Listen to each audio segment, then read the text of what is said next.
So, welcome back to another episode of Sober Yoga Girl. I am super excited this episode to have Elizabeth with me. And Elizabeth has an Instagram account, Life Outside the Bar. She is a sober blogger. And we've been connected on Instagram for a while, but we actually have not met in real life until right now. So, it is super nice to meet you. So nice to meet you, Alex. How are you? I'm so good. I'm so excited to meet you. I know we've talked a lot on Instagram through our DMs and just on our posts back and forth, but we've never had this opportunity to actually have conversations with each other. So I'm really excited for it. Yeah, it's super cool. So let's get started. Why don't you tell me a bit about yourself? Give me some context into like who you are, where you're from, and kind of what you're all about. Wonderful. So my name is Elizabeth. I am from Maine, northeast of the United States, and I have been alcohol-free for 2.5 years, almost 3 years. August 2018, I decided to stop drinking, and that was quite a long time coming. And so I'm pretty happy that this time really stuck, and we can get into that more in detail in a bit. But, I started my Instagram last summer during the middle of the pandemic. I had actually only discovered Sober IG during last summer. So I was almost 2 years alcohol free, and I had just discovered Wow. Sober Instagram almost at 2 year mark. Were you on Instagram and you just hadn't entered the sober Instagram world yet? Yes, I've been on Instagram for a long time, but I had no clue about sober Yeah. podcasts. I didn't know about sober quitlets. I didn't know about sober Instagram. I didn't know any of that stuff Wow. existed Wow. besides, like I knew probably there was some AA content out there, but I had never done AA even. So I was flying pretty solo for a while. Yeah. And I think I found a podcast, and I kind of dove into this sober world, this new sober culture. I see it as new. I'm sure it's been around for a while, but yeah, that's how I got into it. And I was like, I have a lot of things that I need to express. I didn't come onto Instagram to be a coach or a mentor, anything like that. I just still had a lot of things that I needed to express about my sobriety, my mental health history and story. So that's why I chose to start my Instagram. That's so cool. I think I had a similar experience in that, or I don't want to say similar, but when I quit drinking, I joined 1 Year No Beer, and I didn't know that there were other sober voices, I guess. Like I just was kind of submerged in that one, which is great. But I can't remember when I came across it. It might have been someone recommended to me The Unexpected Joy of Being Sober. And once I read that book, she had a list of Instagrams. I think that's where I found them all. And yeah, once you're in it, it's just like opens up your world. It's really wild because the first almost 2 years of my alcohol-free journey, this time around, I only had a therapist. And so I didn't have sober friends. I have my husband, who is actually alcohol free, but he's pretty introverted, so he doesn't really need to connect like I do. I'm very extroverted, and I love to interact with people. And so I had my therapist, who is sober, and we connected there, but I didn't have people to connect to, Yeah. and I was really missing that in the community. Yeah. And I can't believe that you've only had your Instagram for less than a year, because I feel like you're just a staple of like the Instagram world. So it's amazing. So let's kind of start with like your drinking history. So when did you start drinking, and like what kind of influenced your drinking habits? So I actually started drinking in middle school. We were really young. My extended family is full of alcoholics, and I always saw alcohol around me. I saw active partying, drinking, but my parents actually don't really drink at all. So I always thought they were the black sheep. And, as a kid, you're kind of like, are my parents weird for this? Like, what's going on? And so I always saw it. I always had access to it, even though it wasn't really in my house. I always had access. And then I had friends whose parents drank a lot too. So I just saw it around me. And in middle school, one day I came home from school and was at a family member's house, and they had alcohol out. They weren't home, and I decided to try a little bit of vodka and orange juice. Like, I'm talking a minuscule amount, tiny bit, which is probably awful because it actually just gave me a tiny bit of buzz. And I felt that like feeling, that I guess joy, buzz feeling that you get when you only have a little bit. And that's all I had. And I continued to do that for quite some time. I would come home from school and sneak just a tiny bit, just to get that little buzz. So I didn't have that big negative reaction the first time I drank, like some people do, where, they go to some high school party and they have this, binge drinking, and then they realize it's not good. I actually had an effect where I was like, oh, this is completely fine. I only had a little, I'm fine. And, it just was around me in, middle school and high school. And it just became like fairly routine. And I started to socially drink in high school, with friends and at parties and things like that. But like I said, my parents never really drank. So I never had conversations about alcohol and the negative effects because I didn't see it from them. Yeah, so that was interesting part of my history where a lot of people don't relate to that. They didn't just drink by themselves for the first time, only a little bit. Yeah, that's very interesting. Anyone who I've connected with on that, which I'm not really happy that happened. I was pretty sneaky as a kid, middle schooler, high schooler, and I found that connection. I don't even know what brought me to try it, really. Maybe it was people talking about it at school, partying started to get, popular, and something just made me want to try it. And I did. And I had a positive reaction, which led me down having alcohol in my life a lot. Yeah. By the time I was, in later high school, I was still drinking by myself, but not just a little bit. I was, hiding alcohol in my room, and my parents would be upstairs and I'd be getting drunk by myself.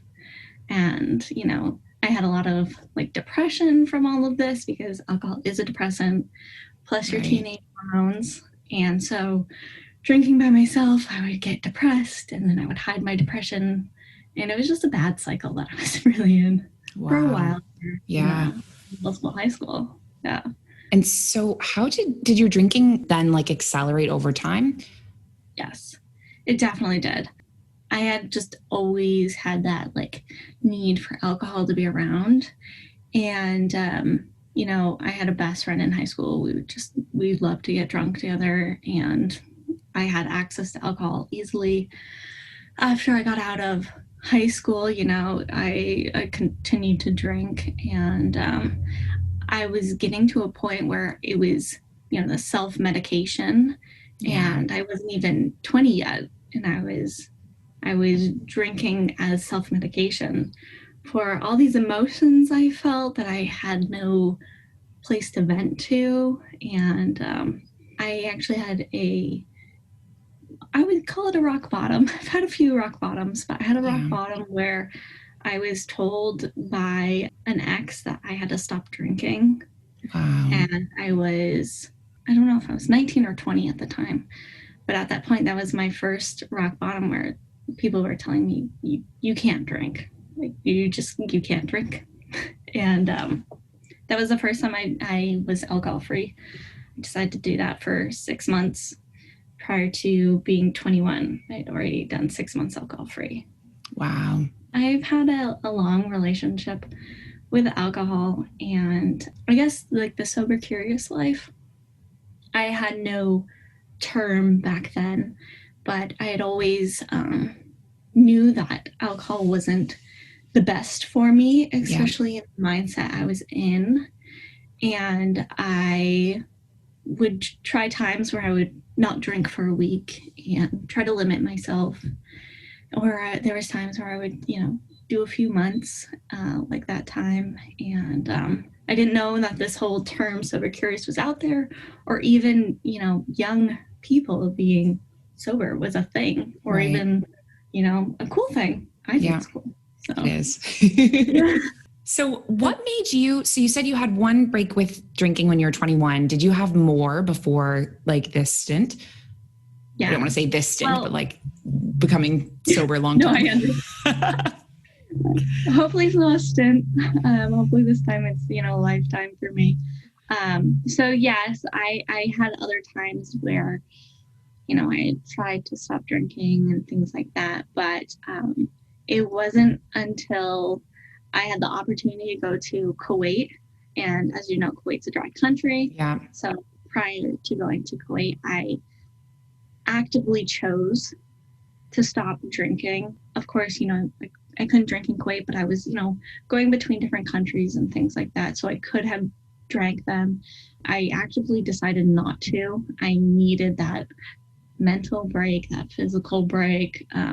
And so I stopped drinking then for another 7 months, but came back to the US, and I just had one thing after another happen in my life. And, I leaned back on alcohol as a self-medication.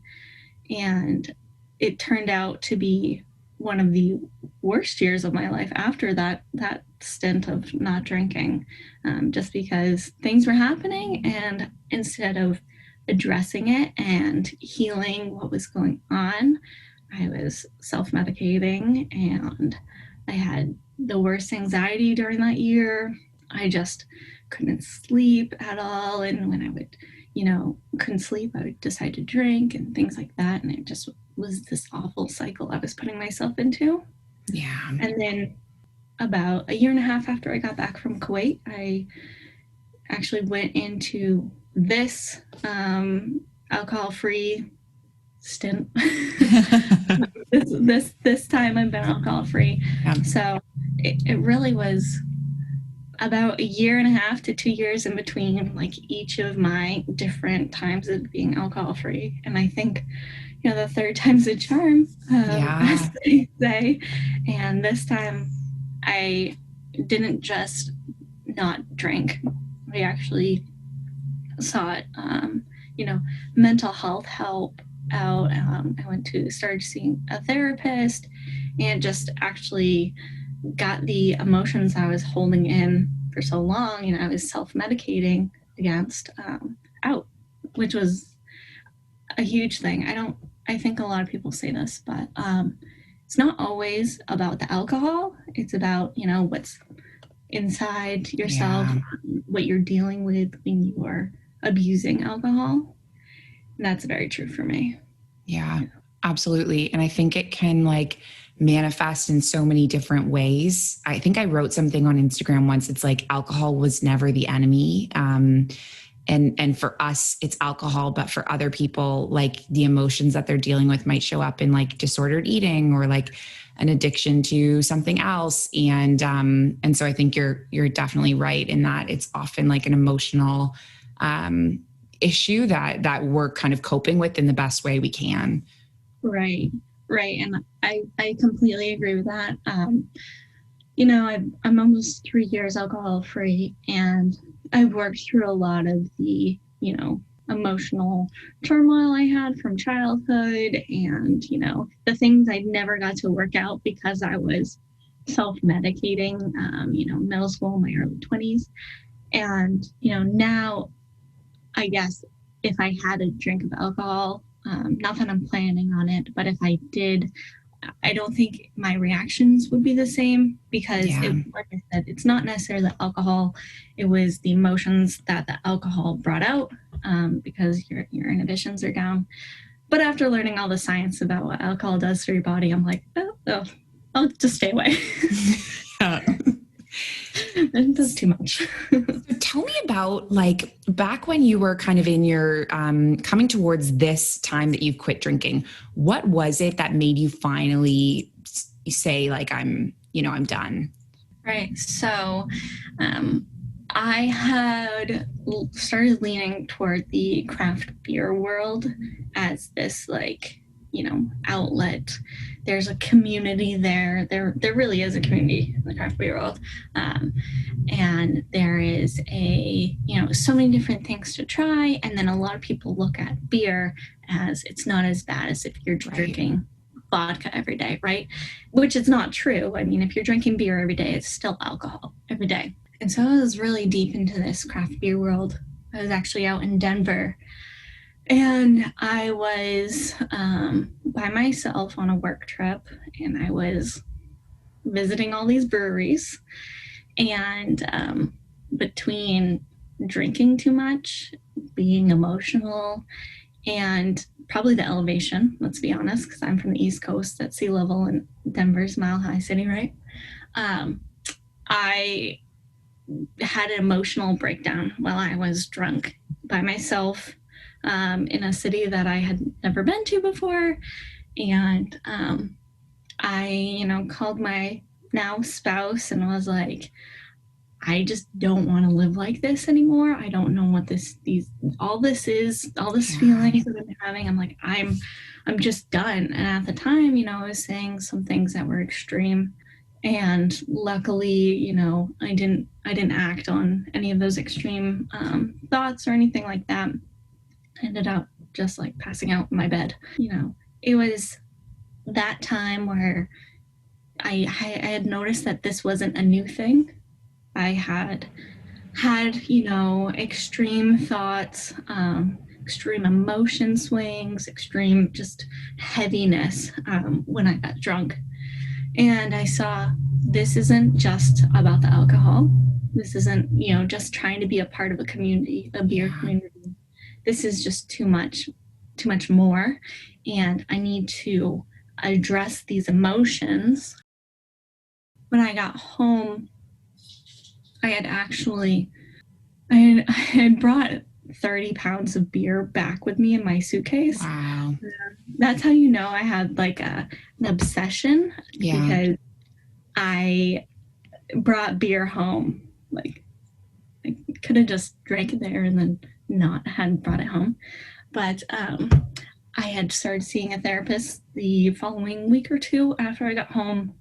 And I started talking. I was, not going there addressing alcohol. I was just trying to focus on, like, why am I feeling all these emotions? And she had brought up the idea of, well, you're very emotional. She had noticed from our conversations that I was very interested in, craft beer. She said, maybe you should try not drinking for 60 days. Just try it. And I said, we'll table that idea. It's like, nah, probably not. I actually cried when she brought up the idea. I cried, Wow. thinking about not drinking, which is a sign there. Yeah. And so I decided to wean myself off alcohol, which again is not something I hear a lot of people talk about, but I decided I wasn't going to buy beer I liked. I would only buy crappy beer, That's so PBR, things interesting. like that. And then I put rules on myself. Okay, you can only drink on the weekends.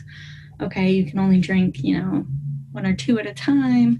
And so I limited myself as the weeks went on, and I was finally able to start my day one in August. So Wow. Denver was June, and then I started my day one in August. So I had to wean myself off alcohol.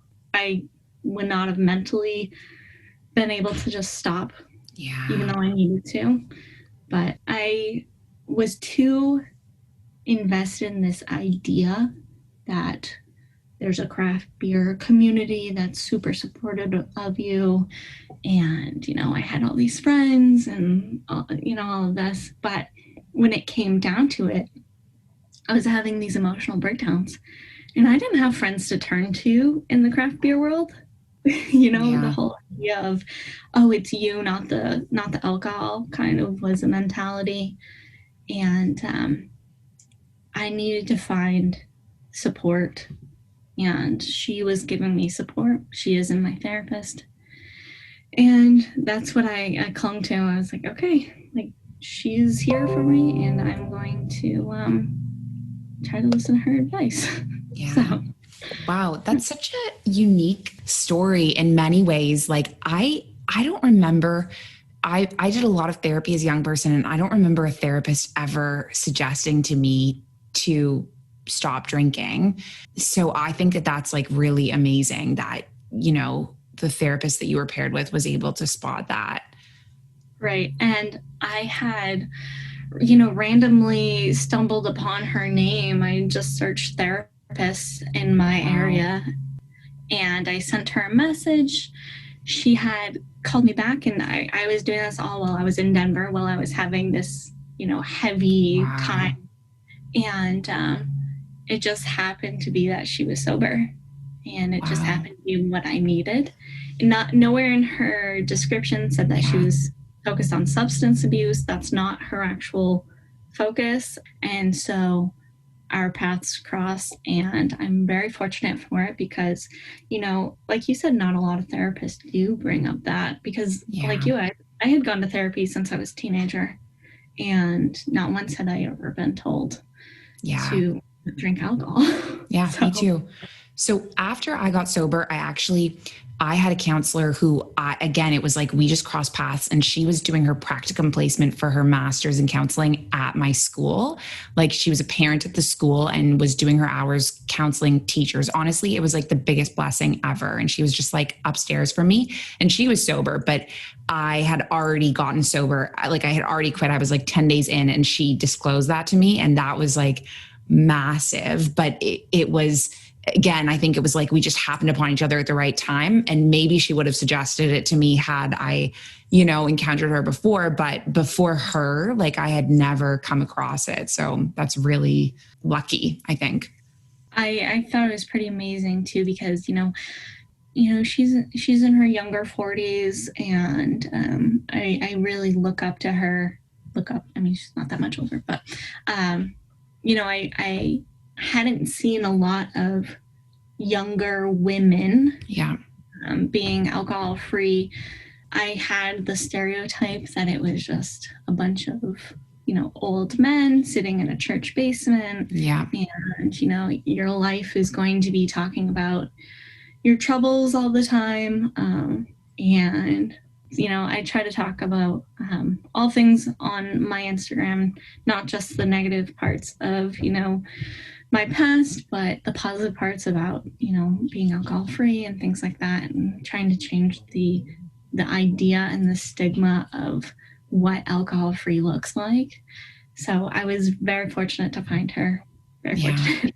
Yeah. And I also love how, like, I love just hearing how everyone's story is so different. And like, I myself, I don't think I ever could have weaned myself off of alcohol. Like, I'm just like a rip the band-aid off type of girl. And so it's amazing to hear just kind of like how different strategies work for different people. And like, that's totally okay. It is. Yeah. And, when I was thinking about this, I was like, think about weaning myself off and such. I was like, well, I've tried this before. Like, let's be honest, I've tried the cutting back for a week or two here, but I didn't have Right. accountability before. And I think that was the biggest thing is I had someone who was like, so how's it going this week? Right. How's it really going? And that's why I could be like, okay, this is what I'm trying this week, and this is how it's going. And the accountability piece was huge because I tried for so long to do it on my own. Yeah. The other two times I was alcohol free, I didn't have resources. I did it on my own. It's just so And it hard. didn't work because I didn't have the accountability. So, yeah. So tell me about like the process of like once you finally quit, like what was hard about it? What were the best parts about it? So what was hard about it was I had this whole lifestyle that I once had. Yeah. And then, I started to wean myself off, and that took about, a month and a half, 2 months. And then I my whole world was different. I was like, oh, actually, I'm not going to go out to the brewery with you. I had to shift how I did things with my friends and, the different activities I did with my spouse and, our close couple of friends and the things we did because, our worlds revolved around beer and drinking and the community. That was difficult. My husband didn't go alcohol free until 6 months after I did. And so I saw my therapist once a week, and that was my support system. But other than that, I was pretty much on my own. And it was hard in that aspect because I didn't know where to turn to when I had these, milestones. I was like, yes, I hit my 30 days. And it's like, celebrate by making myself a pizza or something, like I didn't have a lot of people to celebrate with. I had told my my best friends and stuff, but they are and were supportive and always will be, but until you've lived it, until you've been like, yes, you did 30 days, that's awesome, I've done 30 days, or whatever, you don't entirely know. And actually had my best friend. She's actually now 130 days alcohol free. And she said to me after the first between 30 to 60 days, something around there, she said, wow, I am sorry because I never realized how hard this actually is. Wow. Yeah. And I supported you, but I didn't know when you were saying like, I just did 60 days, I just did 30 days, how big of a deal that was. And, she's now hitting these milestones. We went out for her 100-day, milestone not that long ago. And I'm really proud of her. But yeah, it took a long time for even, friends or my spouse to catch on and like see what was going on. So that was pretty hard to have that. Not as much support as I would have liked, but I didn't know there was so much support on the Instagram. Yeah. Some of these people who are doing their first day and, they're telling people on Instagram and they have this community and all these different resources. That's awesome. I love it. I love the community because like once you find this community, like you will be, flooded with love and support and advice. I love it. I love it so much. And it's so important, like, especially for me, I think I had a similar experience of like all my friends in Abu Dhabi were party people and like, they're great people. There's nothing wrong with them, but they just could not engage with me about what I was going through because they just didn't get it. And, there were no celebrations. There was no like acknowledgement of milestones. And so I was very fortunate that I had 1 year no beer as like my community. And since then it branched into like the wider internet. But oh God, I can't imagine doing that alone. Like that's so hard. Yeah, it was quite difficult. I didn't even really celebrate any milestones. I celebrated like my 60 days. I like made myself good dinner and I got dressed really nice. And, I was just parading around my own house. In my 1 year, I think my spouse and I went out to dinner, possibly, but like, I don't even remember, I didn't tell people on my Facebook, like about, I didn't actually open up about being alcohol free to my personal Instagram and my personal Facebook until I was 2 years alcohol free. That was the first announcement I made. And once I opened up, not only to the sober Instagram, but to my real life, I realized there's way more support out there than I was allowing myself. I was thinking, these people, they won't understand, they're not going to support me. They won't care, all these things. And at my 2 years after I announced that I was alcohol free for 2 years, I had people coming out of the woodwork, people I hadn't talked to since high school, people who, follow my Instagram page, and they're not necessarily alcohol free, but they're always sending me supportive messages and, commenting on posts and just praising me and, relating to me. Maybe it's not necessarily them, but they have a sibling or they have, a parent who is an alcoholic or things like that. And I think that's been a huge, that's been a huge blessing, because I was so scared. I think there's a lot of shame that sits with people who have, troubles. When you start to open up, you're afraid people are going to demonize you. You're afraid people aren't going to understand or they're going to judge you. Yeah. But in reality, like, it actually brought more closeness with my friends, my family, people I barely know. And because I spoke up, I've had several people, come to me and say, hey, you talked about being alcohol free. I tried it. I'm now, 6 months sober, or whatever the case may be. Like, these people didn't actually attempt to alcohol free life until I started sharing about it on my personal life, which is amazing, because there are people I'm like, oh, they wouldn't care. Why would they care? Yeah. You never know what people are thinking. And a lot of people do care, and they care for personal reasons, for themselves, and they want to change their lifestyle. That's really cool to see. Yeah. It's so true. It's like I did a post on this recently about how, one woman's Facebook post that inspired me. And I actually never even commented on it. And it was like a year later that I was able to kind of track her down through this Facebook group. And, that's a perfect example of, like, I was 7 days sober, so I didn't have the courage to say how meaningful it was to me. And I think sometimes we don't even know who we're impacting. But like, having the courage to share your story is just, it's touching people, whether, you know it or not. Right. And I love the expressions like recover out loud. And I respect people who, do Alcoholics Anonymous and they would like to remain anonymous, things like that. But for me, being anonymous for so long, I didn't grow. I didn't help others through my story.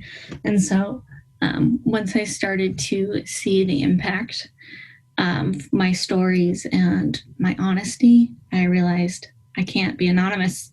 Like, I need to talk about, the benefits of not drinking, and, that people aren't alone in their mental health struggles, in their alcohol struggles, whatever it may be. And I love that. That part was very surprising to me. When I started my Instagram, I didn't know that part was going to come. Yeah. So tell me about, like, what inspired you to start your Instagram? Like, what was the kind of, I don't know, what lit that match? So I am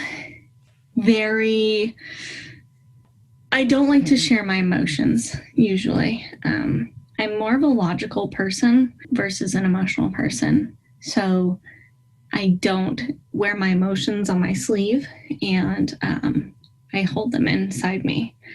And vulnerability is something that I have been trying to work on. And I can only work on it so much through therapy. You actually have to start doing actions with honesty and vulnerability. And so, in my regular life, I try to open up more and talk about things with friends and family. But I decided that I needed a platform that would be my space to be vulnerable and just be honest, because a lot of people didn't see how far my drinking went. Or see how far my mental health struggles went. And so once I saw Sober Instagram and the posts people were making and these, like, impactful stories that people were sharing, I said, this is my space to share and be open and honest and vulnerable, and learn that being open, honest, and vulnerable is not shameful. The stories that you are sharing, they're not shameful. they impact people. And I didn't realize that until I had saw other people's posts about, vulnerable things. And then you think, oh my gosh, like that impacted me. Yeah. Like I need to share also. And so it really helps me open up. I never in a million years would have shared any of those things on my personal account. And I had my sober Instagram account for 2 months probably before I even announced that I had it to my personal page. And so I had built up these stories and these honest posts and conversations, and I started to reshare them or repost them to my stories on my personal page, and started to be more open with my personal page also. It's altogether helped me just be more honest with myself. That was a big thing, because you can have these inner thoughts that are there, but you can always hide them. You can always push them to the side. And until I looked at them and reflected on them and expressed them, I was not being honest with myself, truly. Yeah. And this is my journal, basically, is how I look at my Instagram account. The other piece to Instagram is although there's not necessarily accountability there kind of is, because you have people who are turning to your friends on social media. They could be in Abu Dhabi and you're in the United States. Yeah. But you have this place where you're like, hey, Alex, how are you doing? I noticed, you wrote about this on your post, and you have people checking in. And yeah, I love that about it too. So it's been very helpful for me to be vulnerable. Yeah. And, I think I started in a similar way, and, you had your separate page, and you did it kind of anonymously. And as you were talking about that, at first I was like, oh, that's interesting. And then I realized that I basically did the same thing in the One Year No Beer Facebook group in that I was basically doing it there anonymously. And I was very mindful that I didn't know anyone in the group, and then I built up this like kind of confidence in myself. And then I started copy pasting onto my personal page. So similar kind of thing. Right. Yeah. I was very nervous the first time that I reshared to my personal page, because, I had stories that maybe related to some people, or they were in the moment that I was discussing. And I wanted to be pretty mindful about how that would reflect on them. Yeah. But then, the more I think about it, like, these stories are my own. They're my experiences, and they're what I perceive to be. And if someone was in that moment or that story, that gives a great opportunity to have a discussion with them about how they perceive the moment. And so I think that's another part that's pretty cool, because I have had conversations with people who have been like, I don't want to use any examples, but, hey, like, I was thinking the same thing on this, and I didn't know you thought it too. And I would never have had those conversations unless I brought them up on my Instagram, which Right. I had a lot of breakthroughs in a lot of ways, because I've had those conversations after I've posted things. And the people who may have been in the stories, or, they relate to it, they've written to me and been like, hey, yeah, me too. Like, oh, wow. Didn't know. Yeah. And I know what you mean about that. That's something I think a lot about. I'm very mindful of, sharing your stories, and then how other people in the story, are perceived, how you can be respectful of them, but also still tell your stories. It's like, it's a tricky kind of thing. It can be. Yes, it can be. But I think it's important, for me, what I learned is that nonetheless, it's your story. Yeah. And you have every right to express these, memories and emotions and things like that. And if someone doesn't, respect your memories, I mean, what that says a lot about them, I guess. So. Yeah, that's so true. Yeah. So what advice would you give to someone who is like looking to give up alcohol? Wow, that's a big question, I think. There's a lot of things I would say, but my biggest advice probably would be find support. Because, like I had done in the past, I tried doing alcohol free without support. And then I had done almost 2 years without support, just a therapist. And until I found a solid support system, whether it's people I don't know, in Canada or the UK or wherever, there's still a support system for me. And it's actually made me grow to have people who understand, not necessarily relate to every aspect of it, but they relate to pieces.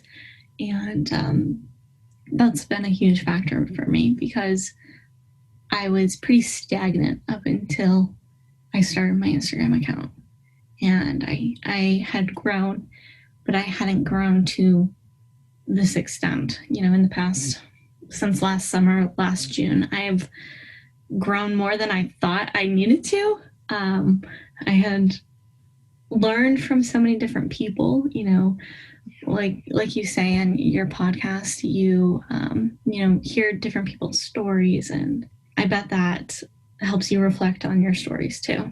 Absolutely. You're learning so much. When you hear people say, "Oh, I did it this way," and then you reflect, "Oh, well, I actually did it this way," and you learn tools from people that you never would have thought of. Like, I had no clue about like the whole concept of like play the tape forward, or just any of these little toolbox tools that people say. And so having a support system, having people who relate. I actually made a post a few months back about you have friends who understand and you have friends who are understanding. And for a long time, I had friends who were understanding, and they wanted to be there for me, and they tried to support me in all the ways that they could. But until I had friends who understood and gave me advice from their perspective, I didn't grow as much as I could have. Oh, wow. I love that. And that is just it. Like friends who are understanding versus friends who have been there and understand. And it makes such a difference to just have people that have kind of walked the same path as you and can walk it beside you. And you just feel like you're no longer alone. Yes. And I think, for anyone out there who doesn't have people in their physical world, especially with COVID, and, the world's on this kind of hiatus right now physically, to have these podcasts, to have Quitlets, to have, Sober Instagram, to have the different Facebook groups and, so many different groups out there. To have those virtually and to have people, like, you don't need to have people necessarily in your physical world. Really, I still don't have many people in my physical world. It's okay if they're not in your physical world. Like, that doesn't make them less of a support system, doesn't make them less of friends. I reach out to people all the time, or I'm just chat with them and be like, hey, this is going on right now, things like that. And, just go into people's DMs and just message them and, say, hey, I related to your post today, and like I have conversations with my followers all the time, and I don't even like calling them followers, because like they're friends. Like, let's be honest. Like, if you're gonna if you want to message me, and I'll have a conversation with you. People don't have to be in your physical world to be real support system for you. Yeah, that's so true. And like, I have met some of the most like welcoming and non-judgmental people through sober social media, you know, like I think you commented on my post about the mocktails in the Middle East. And then, you know, it was like from there, we were just like, you know, Instagram friends and it's been, I don't know how long, 6 months, 8 months. And so I think you're right. Just like having the courage, because everyone who's in the sober world has kind of been through something similar. And so you're bound to get like some kind of response. So Right. And, you know, even if you don't have a sober Instagram per se, even if you're just on your personal account, like it's still perfectly fine to like slide into someone's DMs. You don't have to be quote unquote influencer, sober influencer or anything like that. Like you just message people, you know? absolutely. We're just people. So, you know. Absolutely. It's a good thing to end on. Well, Yes. thank you so much. It was honestly so nice to actually meet you and have a conversation. And I really, really appreciate you coming on the show. Yes. Thank you so much for having me. It's been really nice to meet you. Hopefully we meet in person one day. And yeah. I'm sure we will. All right. Have a great day, Elizabeth. See you soon. Thank you. You too. Bye. Bye.